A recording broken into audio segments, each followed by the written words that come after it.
جیسا کہ پچھلی ویڈیو میں بھی میں نے آپ کو بتایا تھا کہ ہم انشاءاللہ نماز میں پڑھی جانے والی دعاؤں کو بالکل آسان ترجمے کے ساتھ یاد کریں گے انشاءاللہ۔ تو اسی سلسلے میں آج ہماری یہ دوسری ویڈیو ہے۔ پہلی ویڈیو میں ہم نے ثنا سبحانک اللہم جو نیت باندھتے ہی دعا پڑھتے ہیں اس کو کمپلیٹ کیا تھا۔ امید ہے کہ انشاءاللہ وہ آپ کو یاد ہو گئی ہوگی۔ اب انشاءاللہ ہم آج سورہ فاتحہ تلاوت کریں گے اور اس کا بالکل سادہ ترجمہ، بالکل آسان، جو نہ اردو جاننے والے ہوں گے، لوگ جن کو اردو نہیں آتی ہوگی، ان کو بھی یہ ترجمہ آسانی سے یاد ہو جائے گا۔ چلیے انشاءاللہ شروع کرتے ہیں۔ بسم اللہ الرحمن الرحیم۔ شروع اللہ کے نام کے ساتھ جو بڑا مہربان نہایت رحم والا ہے۔ الحمدللہ رب العالمین۔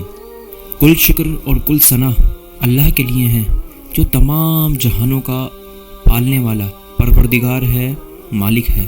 الرحمن الرحیم، بہت رحم فرمانے والا، نہایت مہربان۔ مالک یوم الدین، جزا و سزا کا دن کا مالک۔ ایاک نعبد و ایاک نستعین، ہم صرف تیری ہی بندگی کرتے ہیں اور کرتے رہیں گے، ہم صرف تجھ سے ہی مدد چاہتے ہیں۔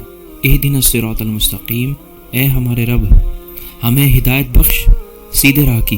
صراط الذین انعمت علیہم غیر المغضوب علیہم ولا الضالین، آمین۔ راہ ان لوگوں کی جن پر تیرا انعام ہوا، جو نہ تو مغضوب ہوئے اور نہ گمراہ۔